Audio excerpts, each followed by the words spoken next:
मैं बोलूं क्या? यस चारुवी। हाँ नमस्ते।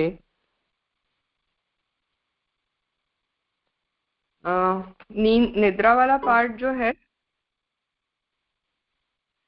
उसमें मैंने एक पेशेंट से मतलब अभी रिसेंटली 1-2 दिन ही हुए। वो पेशेंट को इनिशिएशन में प्रॉब्लम मतलब नींद आधा घंटा 1 घंटा नहीं आती और फिर आ जाती है। He is a diabetic. तो मैंने आज ही उनको सब मतलब मेरे को इससे रिलेटेड क्वेरी भी है। मैंने वो पहली बार ही उन्होंने बताया क्योंकि अभी मेरे माइंड में भी फ्रेश था। मैं उनको डायबिटीज़ के लिए ट्रीट कर रही थी। तो मैंने उनको पहली बार आज गुड़ शुंठी नस्य किया और फिर उनको रात को डालने के लिए पंचगव्य घृत दिया क्योंकि उनकी हिस्ट्री ऐसी भी थी कि वो अभी अभी रिटायर हुए और वो बहुत ऑफिसर बड़े ग्रेड पर बड़े पोस्ट पर थे और बहुत स्ट्रेसफुल था उनका जॉब। तो उनका डायबिटीज भी रिलेटेड टू स्ट्रेस ही था। ही इज उनका लाइफस्टाइल वगैरह बहुत हेल्दी है। तो मैंने उनको आज ही दिया है पंचगव्य घृत नस्य के लिए और मैंने उनको 2-2 बूंद डालने को बोला है। तो मेरा मेरा यही क्वेरी था कि पहली ही बार में हम पेशेंट को इस तरह से पंचगव्य घृत शुरू कर सकते हैं क्या? क्योंकि उनको 2-2 ड्रॉप्स में उनको ये जो गुड़ शुंठी नस्य है वो निराम अवस्था लगी मेरे को। 2-2 बूंद में ही उनको हेयर लाइन क्रॉस करके उनको हेड में बर्निंग हुआ। तो आज मैंने उनको शुरू किया। लेकिन अभी इसमें और वर्क करेंगे तो थोड़ा सा क्वेरीज भी आएंगी और कुछ एक्सपीरियंस भी आएगा।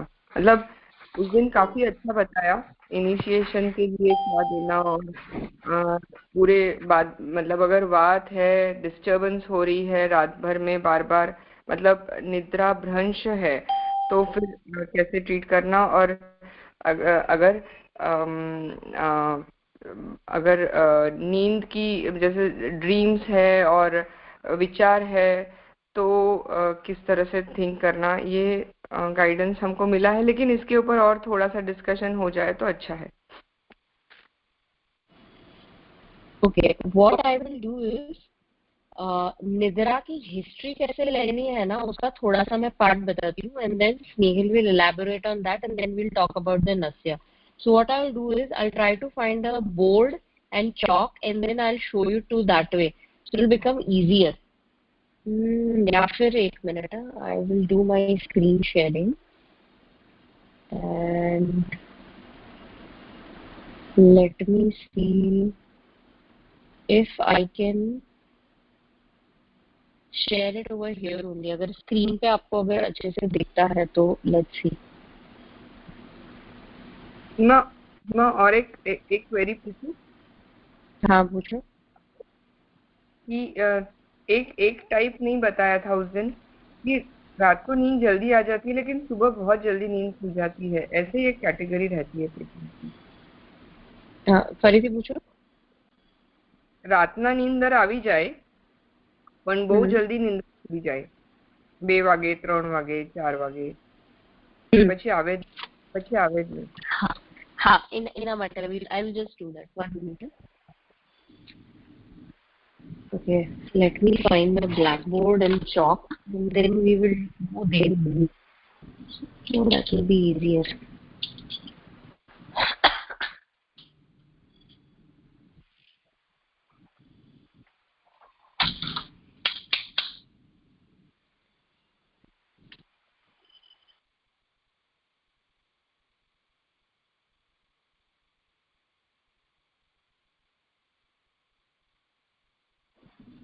નહીં ત્યાં સુધી ખાલી components બતાવો ને વિના આપણે કેવી રીતે કરીએ છીએ ત્યાં સુધી I'll just ready the board.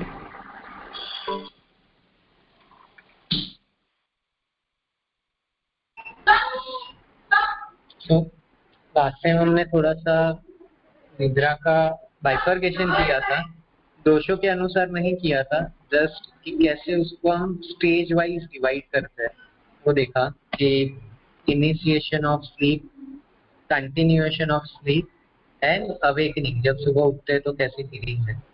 तो उसको दोषानुसार कैसे डिवाइड करना है वो हम देखते हैं।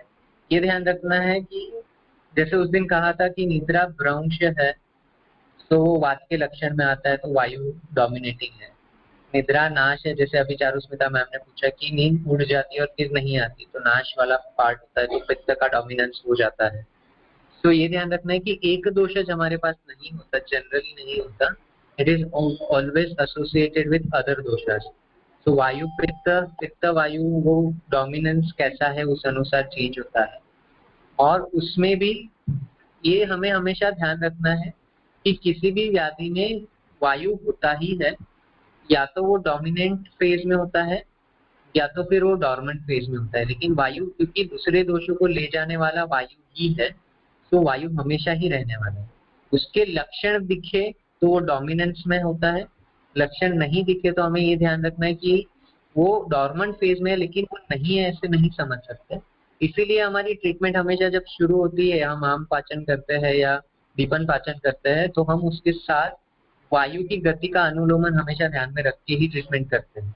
फिर वो ग्राही चिकित्सा से करे, दीपन चिकित्सा से करे, पाचन से करे, अनुलोमन से करे, कैसे भी, लेकिन वायु की गति हमेशा ठीक करना जरूरी होता है।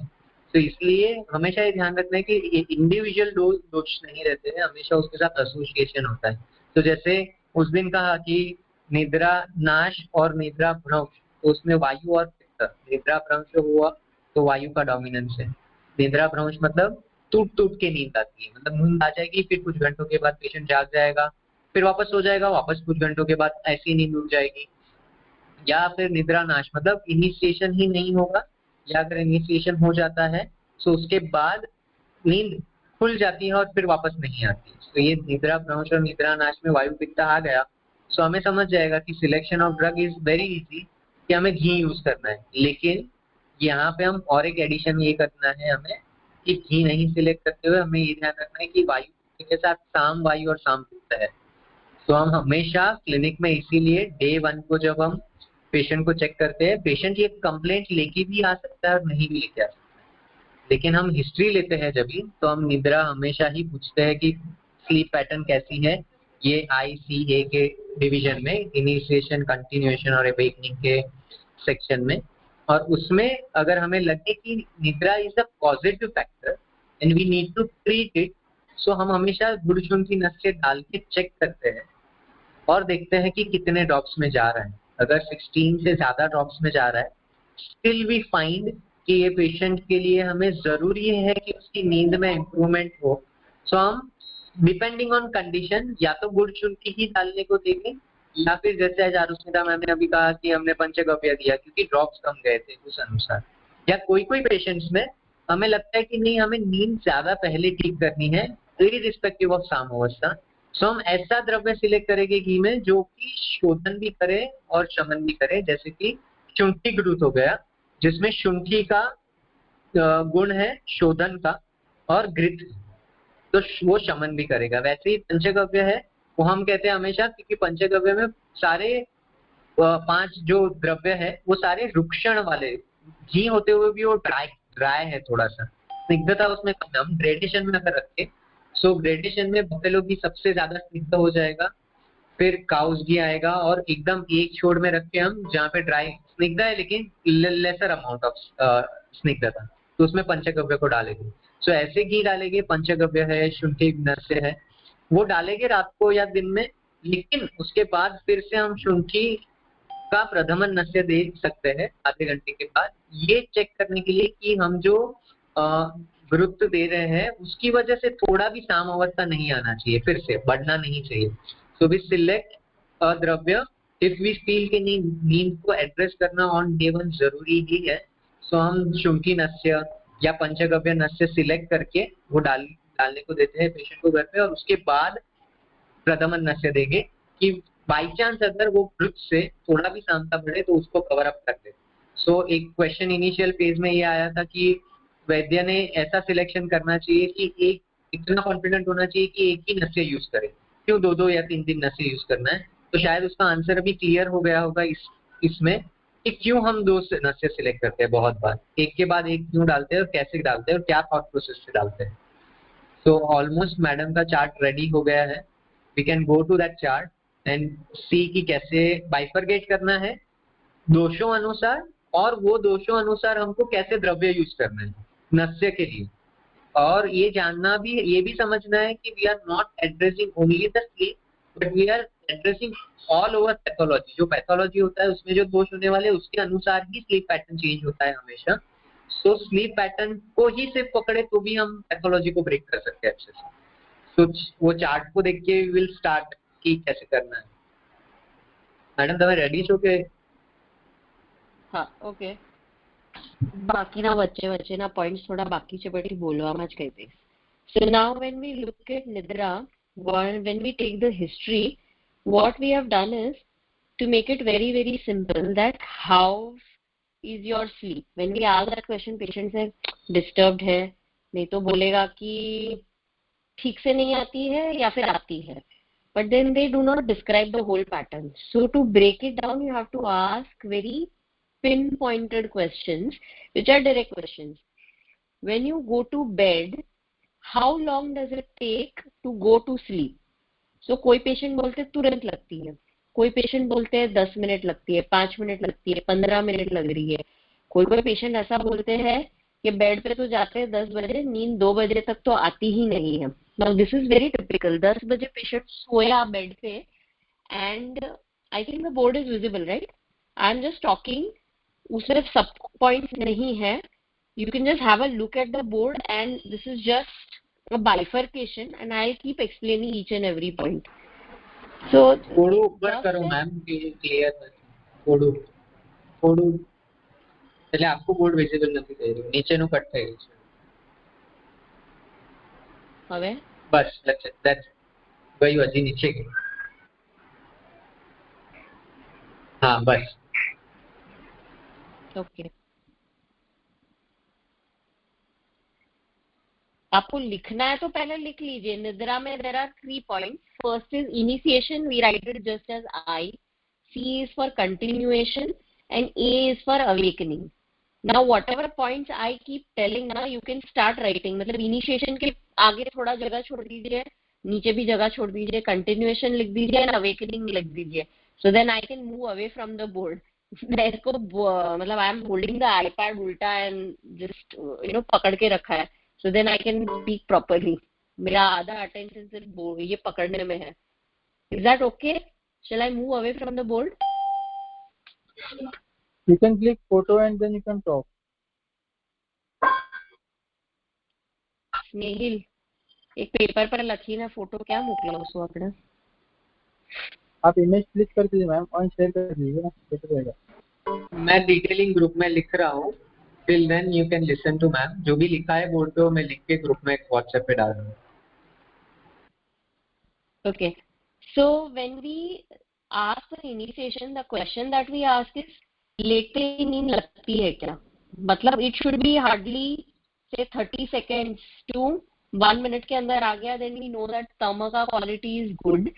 वायु एंड पित्त उतने बैलेंस्ड है कि तम इनिशिएशन करने दे रहा है. अगर किसी पेशेंट को 10 बजे लेटने जाता है, 1 घंटे बाद आती है, किसी को 2 घंटे बाद, किसी को आधे घंटे बाद, किसी को 4 घंटे या पूरी रात नींद नहीं आती है. देन वी नो विच दोषा टू वर्क अपॉन. मतलब तम है ही नहीं, वायु पित्त इतना ज्यादा है कि स्लीप का इनिशिएशन ही नहीं होता है. कुछ पेशेंट ऐसे बोलते हैं 2 बजे के बाद नींद आती है. Then you know that okay this is typically पित्त का इंक्रीज हुआ है. इसके लिए 10 to 2 इज द काल ऑफ पित्त.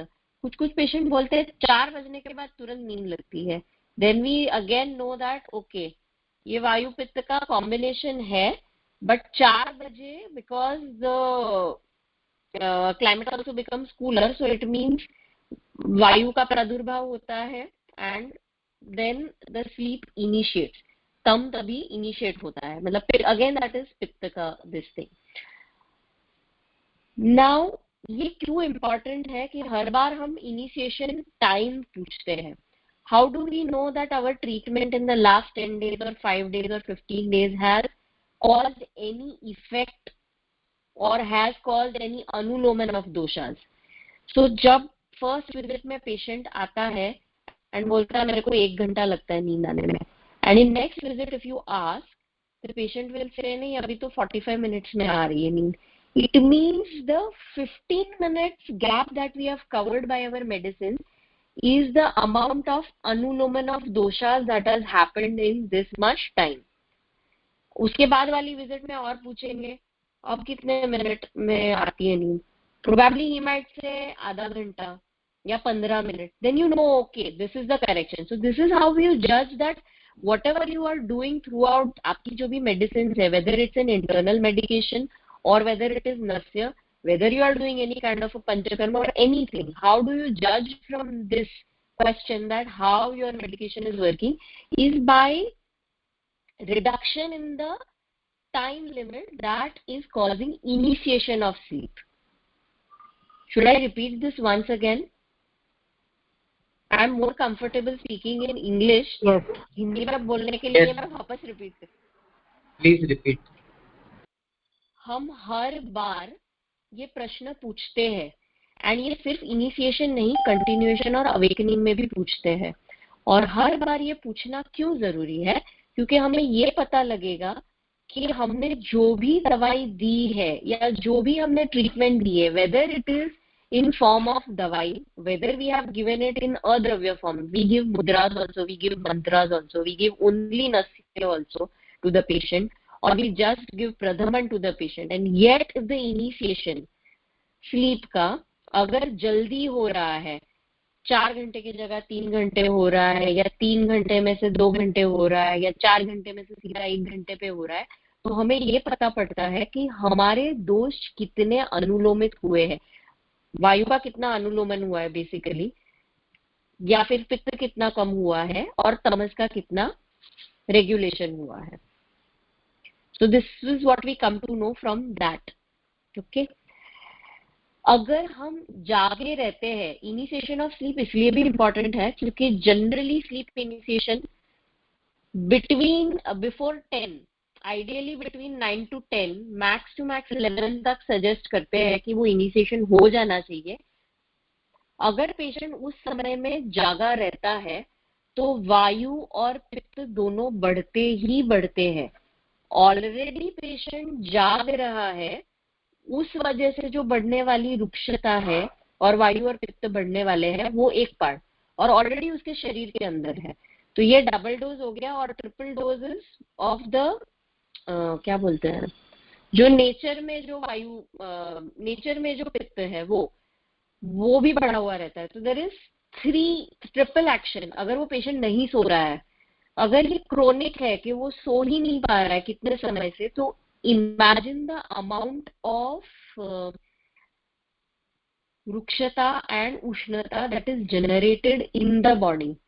कभी कभी ऐसे होता है कि खाने पीने के या विहार के दूसरे चीजों में नहीं कुछ मिलता है, बट इनिशिएशन ऑफ स्लीप, इसके डिले की वजह से बहुत सारा वायु पित्त बढ़ा हुआ होता है और रुक्षता बढ़ी हुई होती है. तो that's why this is very very important that we take it in every patient, in every session that they come. Plus this gives an idea कि हमारी दवाई ने कितना काम किया है.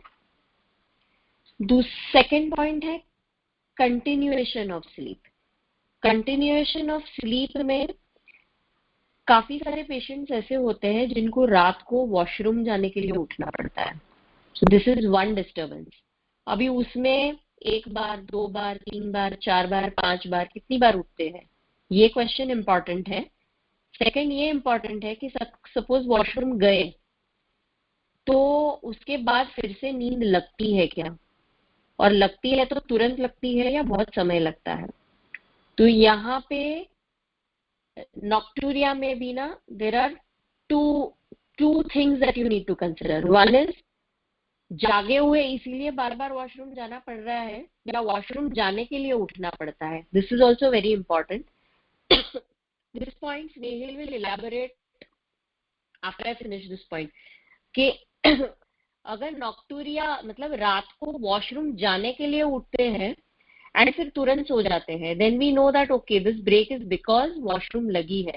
मतलब बॉडी कुछ थ्रो आउट कर रहा है, वायु का अनुलोमन हो रहा है जो दिन में नहीं हो रहा था पर रात में हो रहा है. अभी रात में क्यों हो रहा है? बिकॉज रात को व्यान वायु का फंक्शन इंप्रूव होता है, it start circulating much more and then the अपान वायु का function is supported by the व्यान वायु gives a push to the अपान वायु एंड देन रात को वॉशरूम लगती है।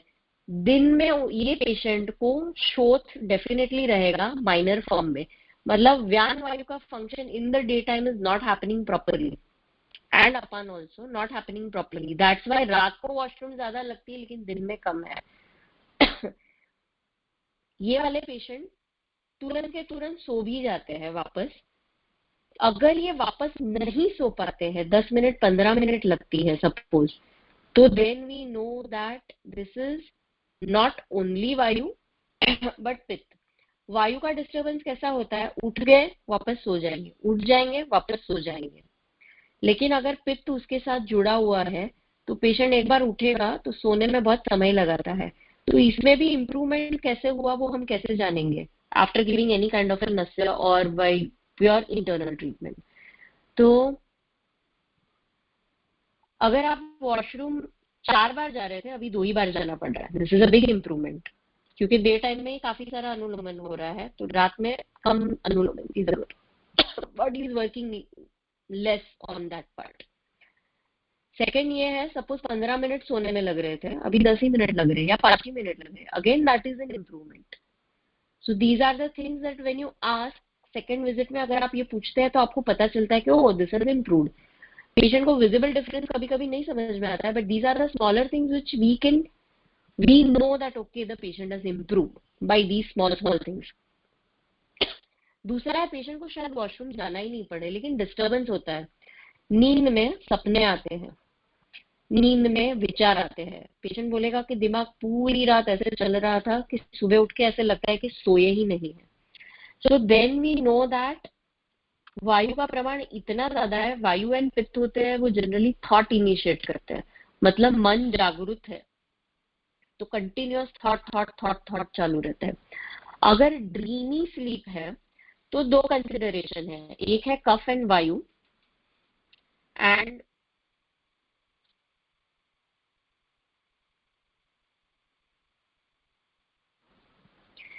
कफ एंड वायु एंड साम वायु, दोनों की वजह से तंद्रा टाइप की नींद आती है। अभी तंद्रा क्यों? You are not completely awake also but your mind is awake, so what it does, it goes and stimulates your mind in such a manner that you start dreaming.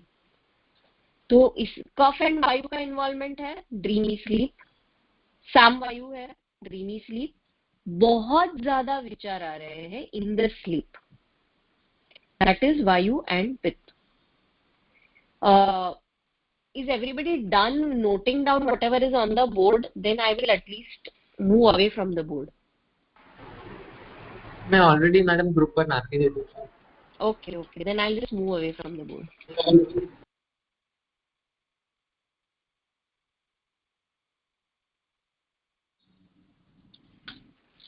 Then the last part that we have is awakening.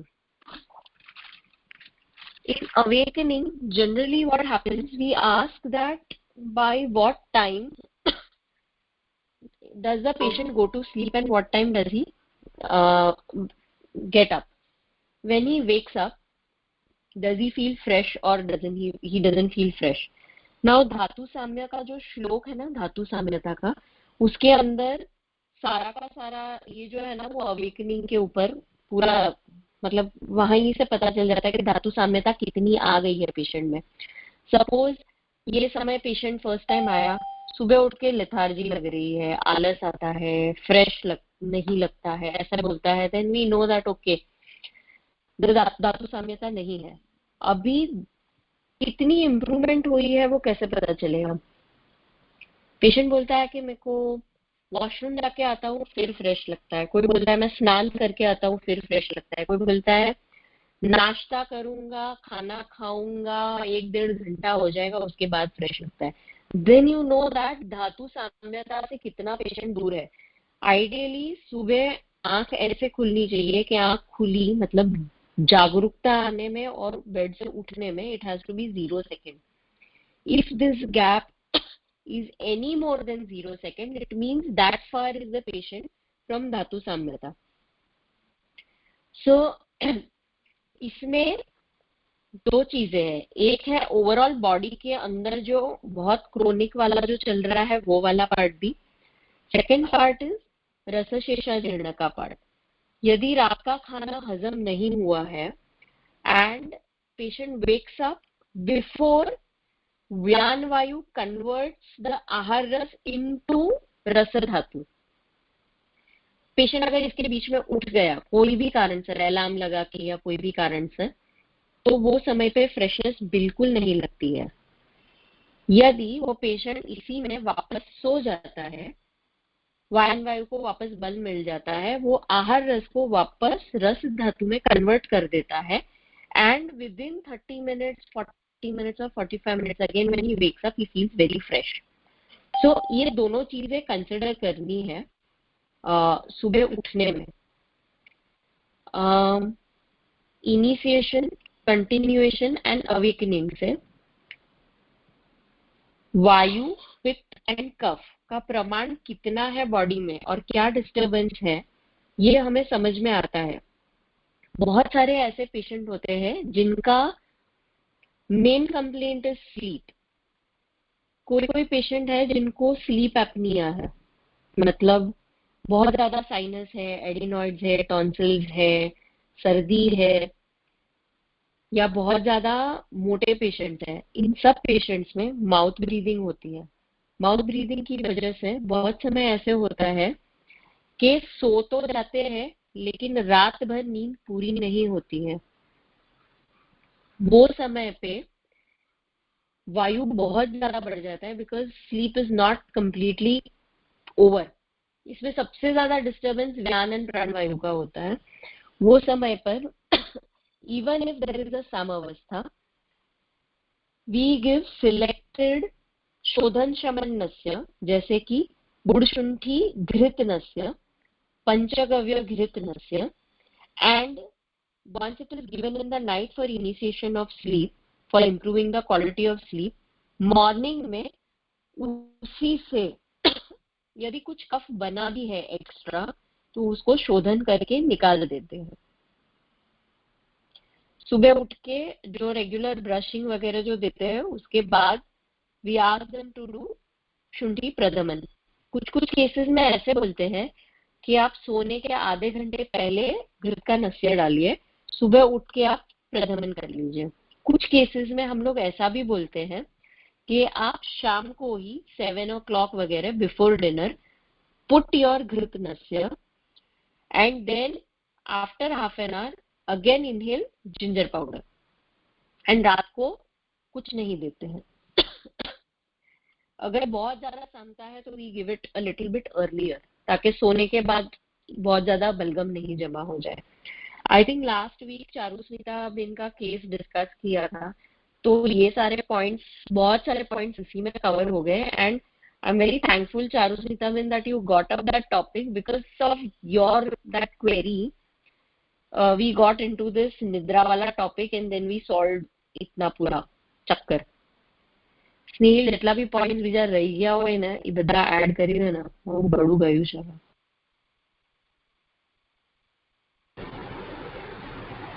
Sleep में ना it is just a example कि अगर हम body को consider करें एक machine की तरह, तो एक स्पेसिफिक टाइम में वो मशीन को रेस्ट देना जरूरी होता है. जो रात का समय है उस समय में दिन भर में जो भी सिस्टम्स ने काम किया उसके बाद वो सिस्टम को रेस्ट देना भी जरूरी होता है. तो उसके लिए स्लीप की जरूरत होती है. तो उसमें माइंड और बॉडी दोनों को रेस्टिंग होता है. एपरेंट लेवल पे हमें लगता है कि जब हम सो जाते हैं तो सिर्फ ब्रेन और हार्ट या लंग्स और हार्ट ये ही काम कर रहे हैं और सारे सिस्टम स्लीप मोड पे है, लेकिन ऐसा नहीं होता. व्यान वायु का काम कंटिन्यूअसली चालू रहता है. सारे सिस्टम एक्टिवेटेड होते हैं to reset all the systems for next day. So उस समय में अगर हमारी नींद नहीं होती है और हम जागे हुए हैं, कोई मोबाइल देखते हैं, कोई लैपटॉप देखते हैं, या किसी को नींद ही नहीं आ रही है, तो वो लोग जागे ही रहते हैं. So brain is active. So उस समय ब्रेन एक्टिव है तो ब्रेन को ग्लूकोज और ऑक्सीजन ये दो चीजें लगती है मॉडर्न साइंस के अनुसार हम देखें तो. तो उसको जनरेट करने के लिए हीट बॉडी में बनने वाली है और ड्राइनेस बॉडी में एक्सेस बनने वाली है। तो वो ड्राइनेस और वो हीट को कंपनसेट करना बहुत जरूरी होता है। तो किसी भी पेशेंट में हमें अगर नहीं समझता है कि ये पेशेंट में हमने क्या नस्य डालना है, तो हमेशा गाला सर का वही सेंटेंस याद रखना है, शोधन नस्य। He will always in any case he will give you answer as a शोधन नस्य। so on day 1 put शोधन नस्य, check with गुड शुंठी नस्य कितने ड्रॉप्स जा रहे हैं, और उसके अनुसार वो गाइडलाइन को लेते हुए यू सिलेक्ट द द्रव्य फॉर द नस्य for sleep improvement.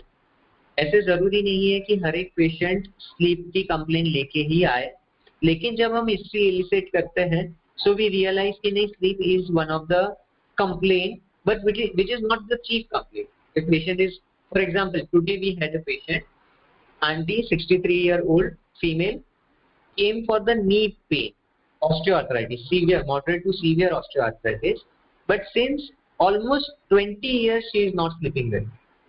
So our focus for this 10 days of treatment was only on sleep. With the mudra, with the diet, with the nasya, everything, we thought how we will improve her sleep that way कि अंदर में जो sleep नहीं आने की वजह से जो हीट और ड्राइनेस बढ़ी है वो कम हो जाएगी। वो कम होगी तो ऑटोमेटिकली अनुलोमन होना शुरू होगा, अनुलोमन होना शुरू होगा तो ऑटोमेटिकली पेन कम होगा। So ideally everything comes to the अनुलोमन, वायु का अनुलोमन, but where to start is in such case we started from the sleep, क्योंकि वो जरूरी था, वो इतने सालों से was the positive factor for increasing of dryness and heat in the body।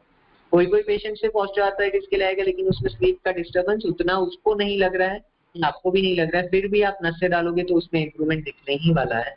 So always take a guideline of गुड शुंठी नस्य, patient symptom and priority of your treatment, क्या करना है उसके अनुसार यू सिलेक्ट द ड्रग। तो आपको एक आइडिया, एक गाइडलाइन बन जाएगी कि हमें गुड शुंठी के बाद साथ में कौन सा डालना है, उसके साथ कुछ डालना है या सिर्फ गुड शुंठी देना है। वो गाइडलाइन इजी हो जाएगा करना, with practice it becomes very easy and day to day play.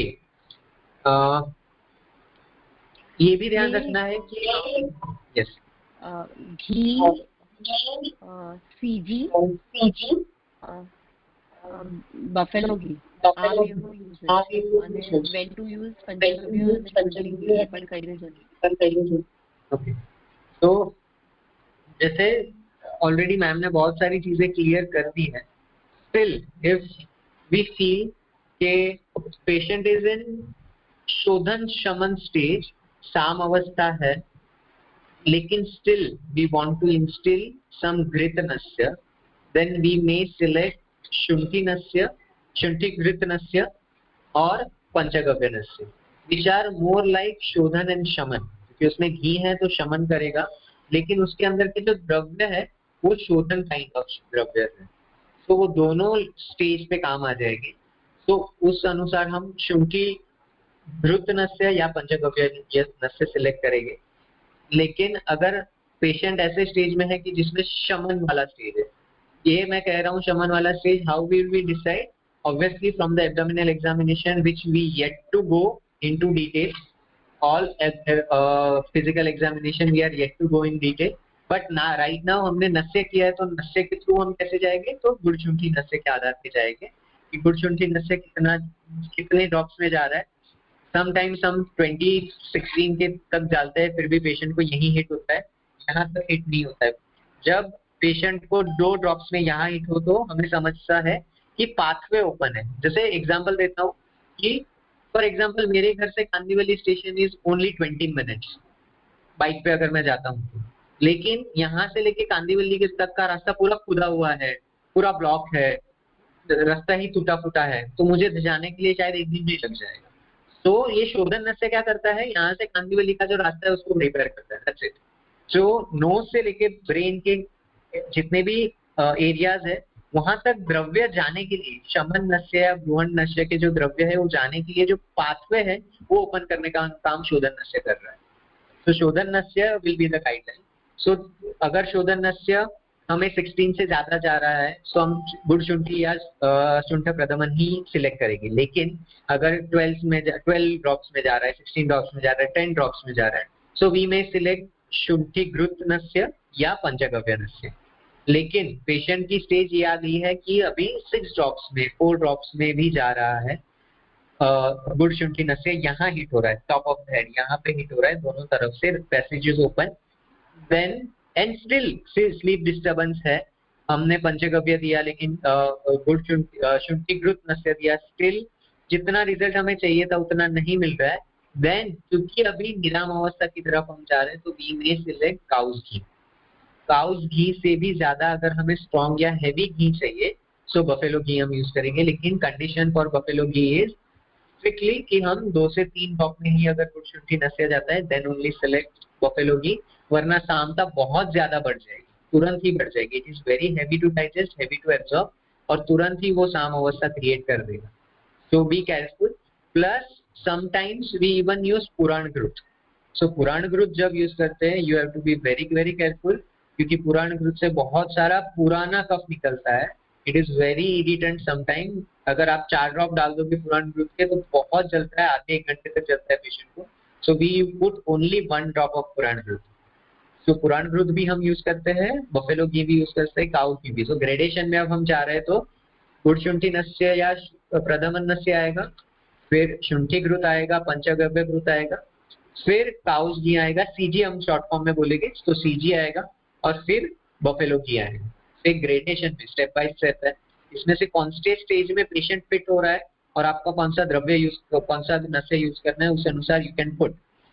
कभी कभी हम सीजी डाल के भी शुंठीकृत नस्य, शुंठी नस्य या प्रदमन नस्य देते हैं टू सेफगार्ड कि सामता नहीं क्रिएट हो। अगर हमें लग रहा है कि नहीं सामता क्रिएट होने के चांसेस है depending on examination, then we ask patient to put प्रदमन नस्य after CG also.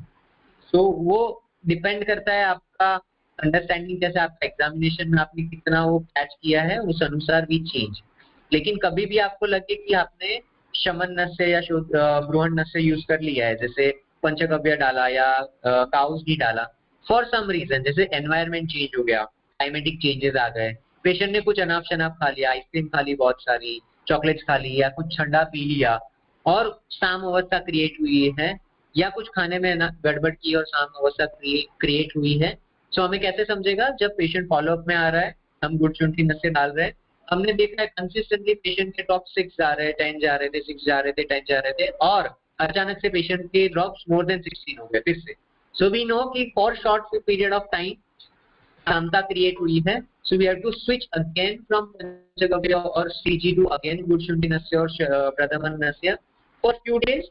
Ask patient to inform in 3-4 days कि कितने ड्रॉप्स में जा रहा है, एंड देन जब आपको लगे कि नहीं अभी ये फिर से 2-3 दिन में डाइट चेंज करने से, दवाइयाँ चेंज करने से, नस्य चेंज करने से निराम अवस्था आ गई है, then again switch to original नस्य, जैसे काउस घी डाल दिया या बफेलो घी डाल रहे थे या पंचगव्य डाल रहे थे, जो भी हम नस्य डाल रहे थे वहाँ पे हम फिर से स्विच करेंगे। लेकिन ये स्टेजेस आती है, शफल होते ही रहता है, ये ध्यान रखना है कि पेशेंट एक कंसिस्टेंट लेवल पे नहीं जाता है, क्योंकि environment is a factor which we can not control, stress is a factor which patient can not control, that many time in metropolitan city patient can not control.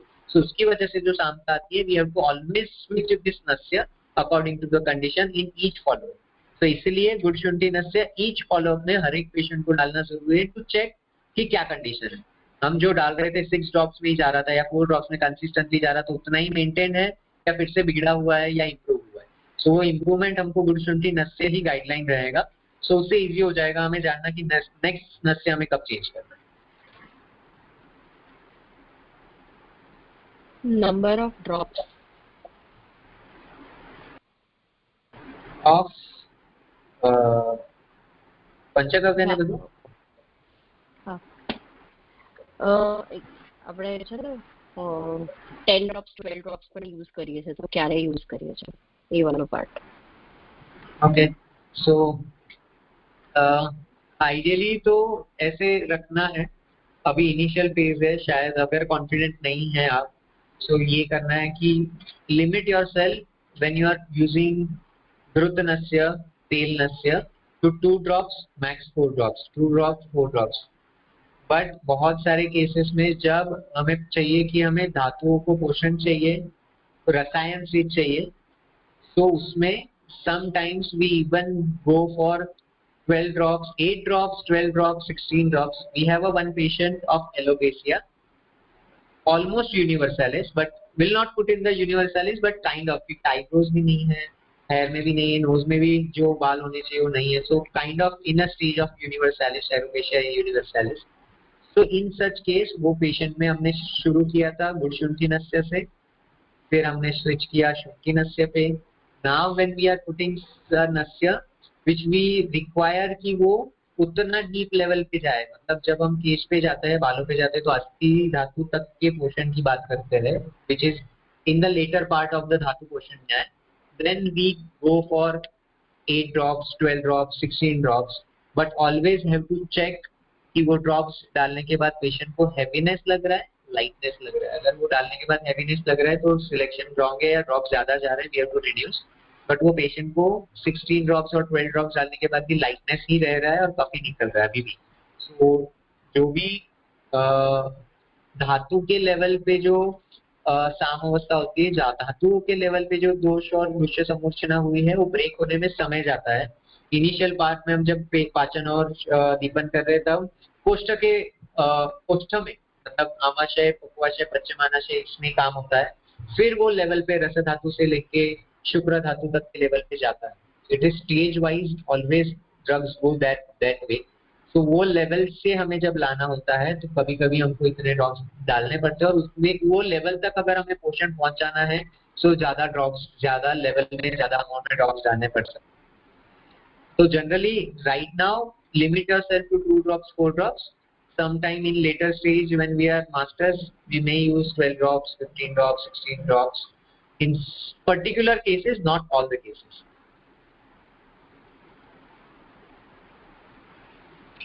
Regarding sleep, if you see that the initiation of sleep has become better, suppose the patient is sleeping by 4 a.m. and if you give 2 drops, the patient starts sleeping at 3:30. Then you can get, and आपने next visit में ये भी check किया कि अच्छा शुंठी गुड़ के drops आपने डाले तो 4 drops 6 drops में ही जा रहा है. Then very confidently आप 2 और drops बढ़ा दो, 4 drops के 6 drops भी कर सकते हो आप. वो डालने के बाद सपोज जैसे पेशेंट बोलता है अरे अभी 3:30 के जगह पे मेरे को 2 बजे नींद आना शुरू हो गया, तो आपको ये पता है कि वायु का प्रमाण ज्यादा है, इसलिए ज्यादा घी के ड्रॉप्स लग रहे हैं. तो आप क्या कर दो, वायु एंड पित्त का प्रमाण ज्यादा है ना, तो आप थोड़े और घी के ड्रॉप्स बढ़ा सकते हैं. यदि सिर्फ पार्शियल, कैसे बोलते हैं, सिर्फ कफ का क्षय है, कफ के क्षय होने की वजह से अगर नींद नहीं आ रही है ना, तो अगर आप 2 ड्रॉप और 4 ड्रॉप डालते हो ना तो पूरा भरपाई हो जाता है. मतलब पेशेंट 4 बजे भी सो रहा होगा ना, लेकिन अगर सिर्फ कफ क्षय की वजह से है तो 4 ड्रॉप में भी वो पेशेंट 4 का सीधा 2 या 1 बजे तुरंत सोने लगेगा.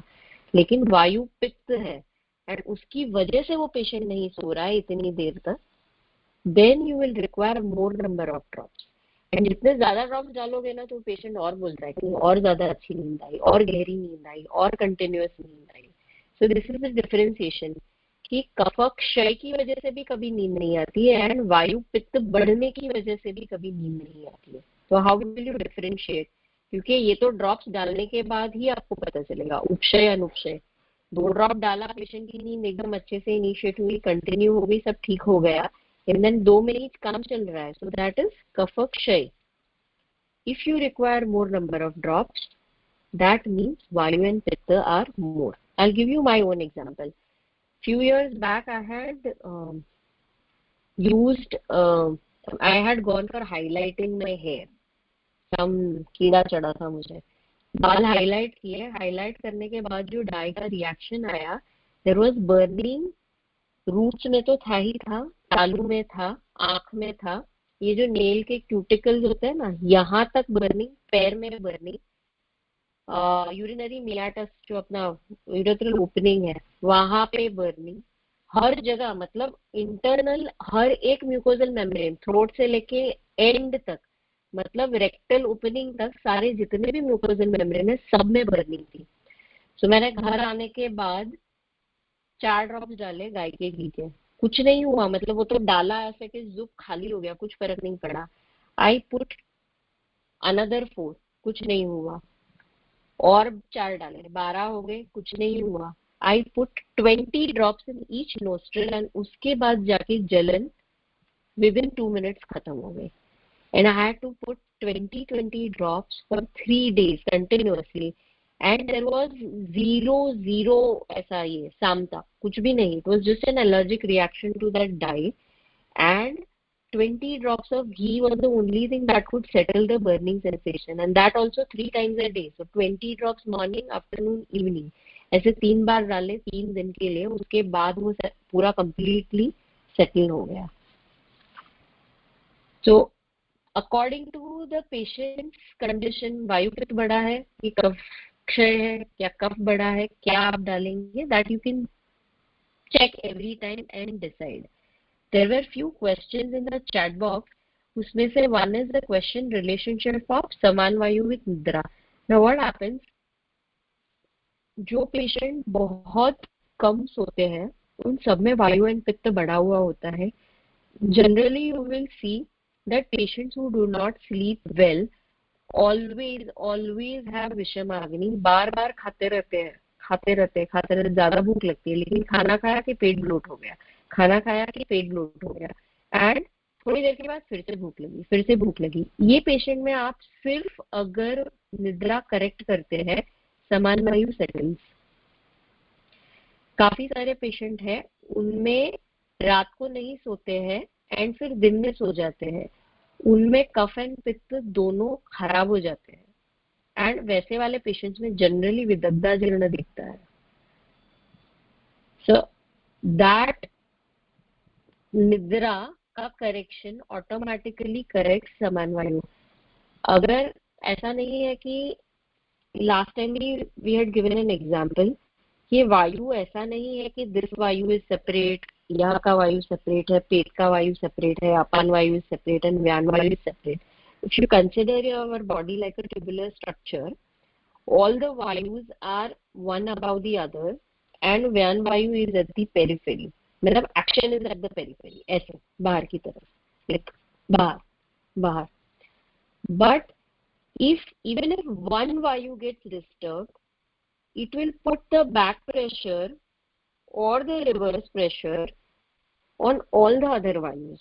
So if you don't sleep well, Vyan vayu immediately gets disturbed. That's the first vayu to get disturbed. When that happens, it eventually is going to affect all the other vayus, be it a pran vayu, udan vayu, saman vayu or apan vayu. If a patient has constipation, and that is very typical of just not sleeping well, then just correcting the sleep by putting the nasya immediately corrects the constipation. So you don't need to give a laxative to correct the sleep. You just need to give a nasya to correct the sleep. That automatically corrects the apan vayu and patient will get a good motion the next day. So you have to very finely take the history, then you will come to know what is actually causing what. Sometimes constipation may be causing anidra, but there are times when chronic insomnia is causing the constipation. So you have to take it in the history. तो ये वाले जो points है जो बताए हैं ना, ये वाले में आपका करेक्शन कितना होते जा रहा है मेडिसिन से वो पता चलते जाता है, and accordingly you can change your नस्यस. सेकंड एक और क्वेश्चन था,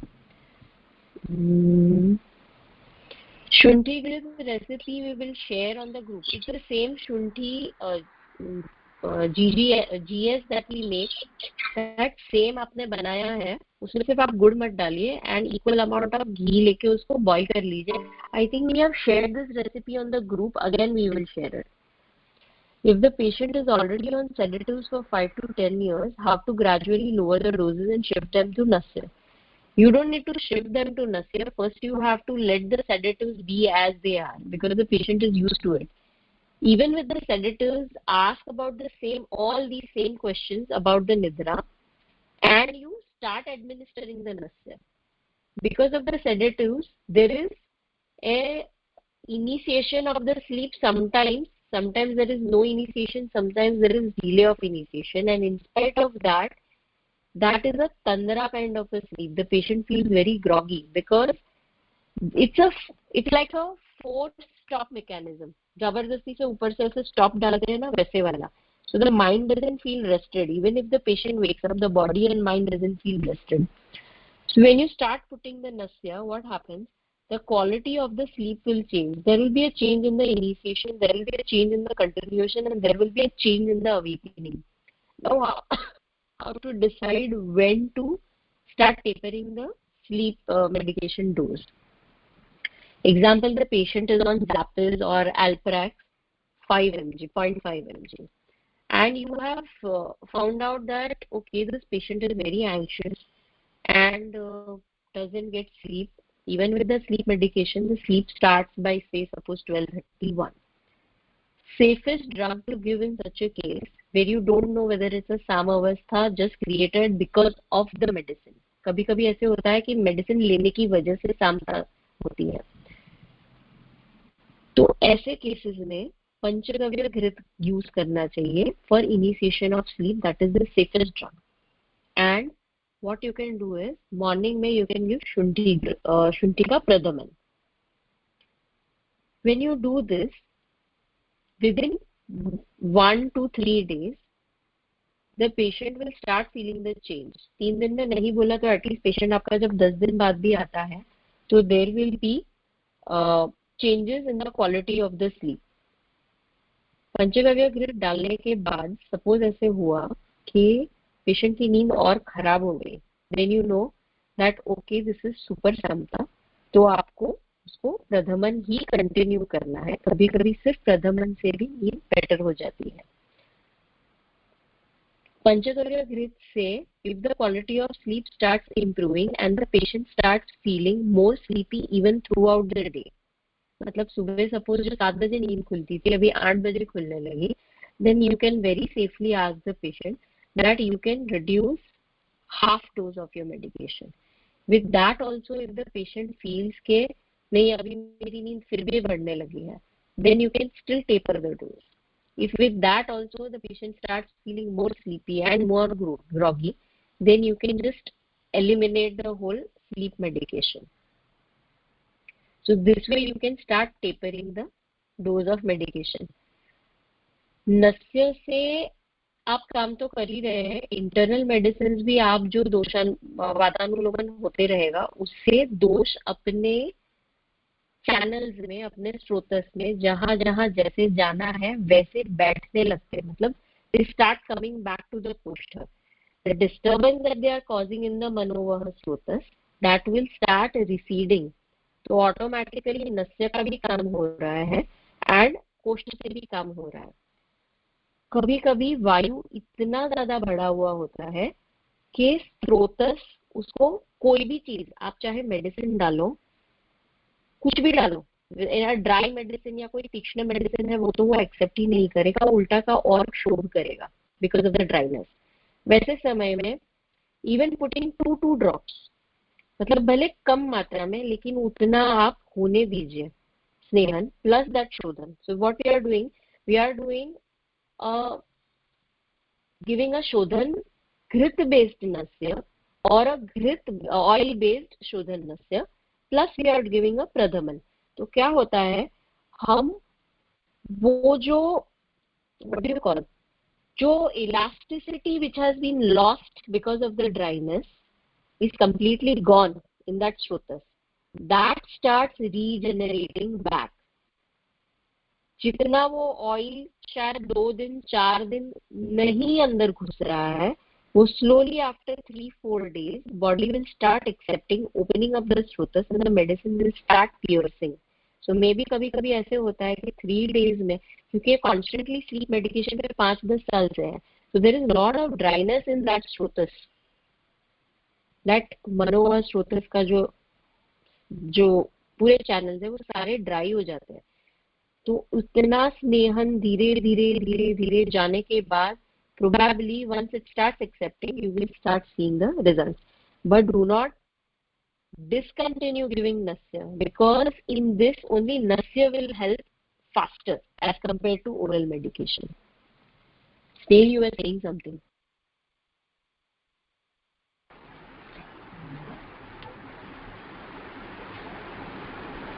अगर ये जो मेडिकेशंस है वो हम अगर एब्रप्टली बंद करें तो it will give the side effects और withdrawal symptoms plus with the medicines also patient feels hangover effect in the morning.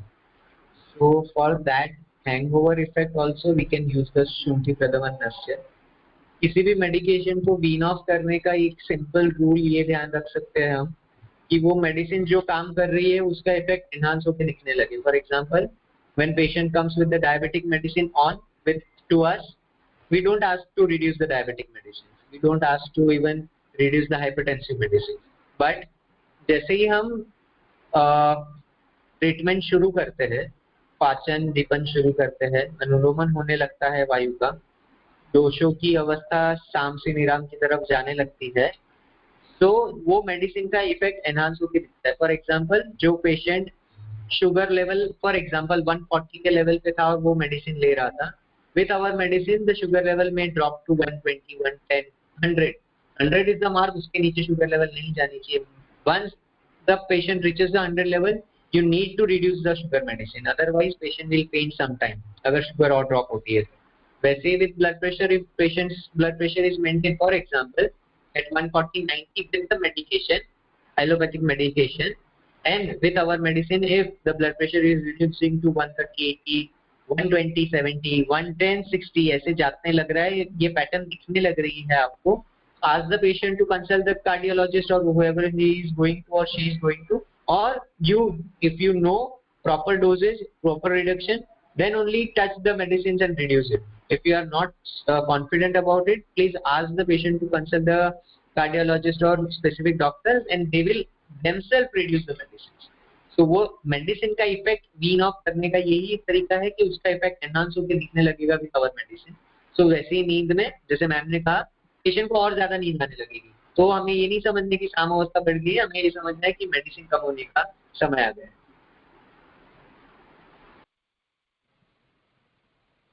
Chat box for questions, Chair. How to plan timing of Nasya for patients working in changing shifts? Snail, you want to answer?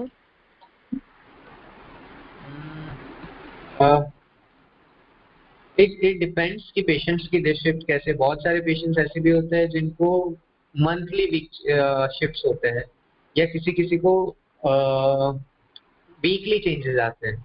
सो ऐसे patient में जिनको weekly changes आते हैं उनमें ये chances high है क्योंकि उनकी स्लीप डिस्टर्ब रहने वाली है, तो उनमें हीट और ड्राइनेस बढ़ने के, वायु पित्त बढ़ने के चांसेस आर हाई. सो उस अनुसार जब जब पेशेंट वो फॉर्म में है कि वो घर पे है तब हम एक प्रकार का नस्य देंगे डिपेंडिंग ऑन कंडीशन.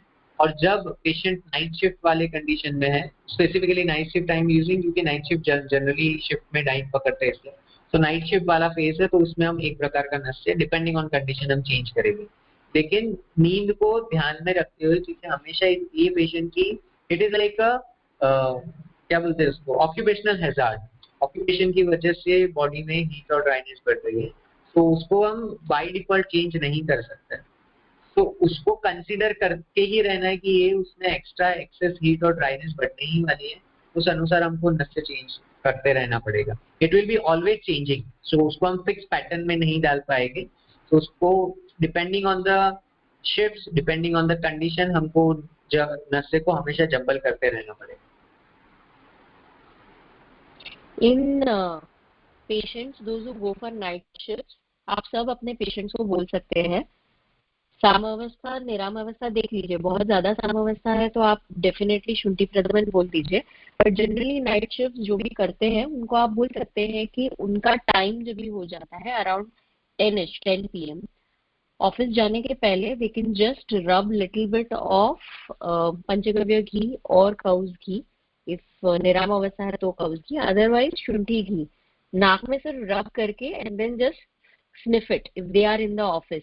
तो क्या होगा कि जो रात भर जागरण होता है ना उसके कारण जो रुक्षता बढ़ती है और जो अलर्टनेस में थोड़ा डिप आता है वो थोड़ा कम हो जाएगा. मतलब they will be all alert plus वायु एंड पित्त दोनों कम बढ़ते हैं, ड्राइनेस भी कम बढ़ती है. So this is the common advice which we give. But नस्य डेफिनेटली आपको पेशेंट की कंप्लेंट्स के हिसाब से चेंज करने पड़ते हैं. बट जो एकदम स्वस्थ है एंड ऐसे ही रेगुलरली नाइट शिफ्ट काम करता है वो ये कर सकते हैं. Then if a patient gives a typical history of waking up scared at a particular time like 1 a.m. scared उठ रहा है मतलब डेफिनेटली एक तो है कि या तो सपने से उठा है या तो ऐसे ही scared उठा है. तो scare is caused by वायु, एक्सेस वायु की वजह से होता है. तो डेफिनेटली एंड टाइम है 1 a.m. 2 a.m. 3 p.m. it could be anything. So depending it will be again increase in vayu and pitta. So you just have to simply give the nasya and correct the koshta. See whatsoever done, Kala sir ऐसे बोलते हैं and we have also seen that अगर पेट सही है ना, पेट आपका कोष्ठ एकदम सही है, वायु एकदम प्रॉपर अनुलोमन हो रहा है, तो नींद ऐसी आती है कि आप अभी लेटे एंड सुबह उठे and you will feel like अभी सोया था मैं अभी उठा and you will wake up very fresh. In between whatever is happening it is all imbalance of doshas. Dr. Satyavati's question is there. I had this woman who had ati nidra. She could do Shundi Pradhaman before bed and fall asleep straight after. Struggled a lot to wake up in the morning. I had given her Pradhaman twice a day, but still no change in her sleep. How to think and address here? So Dr. Snehal has already given an answer that give Pradhaman 3 hour day. In some cases, it might happen that there is so much of drowsiness that even after inhaling the Shunti Pradhaman, the patient feels drowsy. At night, it is okay that the patient goes off to sleep. But if the patient is feeling very drowsy, during the day also, you can use still Tikshna Nasyas like Marich or Katfal or Trikartu, and you can repeat it as early as 1 hour. We have even given to patients 1 hour. So basically you just have to remove the samta. That's it. 10:35 already ho gaye hain, and I think today we did not give anybody a chance to ask any questions also. We only were talking.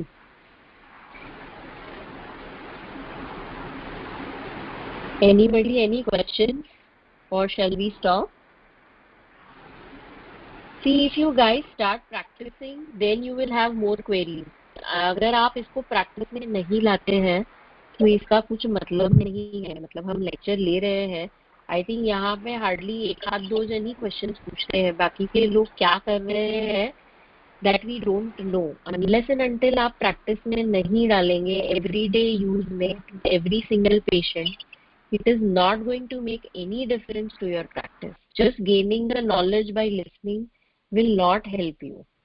If you really wish कि ये आपको help करे जो भी आप सुन रहे हैं, तो आप प्लीज प्रैक्टिस में डालना शुरू कीजिए. बनाने के लिए सिंपल सी 2 चीज आपको रखनी है. एक शुंठी गुड़ का नस्य डेली बनाना है. आपके 4 पेशेंट हो 40 पेशेंट हो, आप बना के रखिए. आप अगर बना के रखेंगे तो आप यूज करेंगे. शुंठी प्रदमन एक बॉटल में भर के रखना है. वी हैड प्लान कि आज हम आपको पोजीशन दिखाएंगे एंड प्रधमन एंड नस्य कैसे देना है उसके लिए करने वाले थे, बट आई थिंक हमारे बाकी के निद्रा के एक्सप्लेनेशन में बहुत टाइम चला गया. So please start using it. If you have any queries regarding किसको कब डालना है, आप अगर क्लिनिक में से भी फोन करेंगे तो any of us will answer you. ताकि सबके पास नंबर है, स्नेहल का नंबर है, मेरा नंबर है, डॉक्टर दत्तात्रेय का नंबर है. You can call any of us. Yes Charu. હા, આ લેક્ચર નું શેર કરજે ને લિંક, એટલે નોટ્સ બનાવી શકીએ. Once it should be return with us, કારણ કે રિફર કરવા માટે સારું પડે. Thank you. Thank you so much. You are all doing so much for us. We are so thankful. ઘણું શીખવા મળ્યું.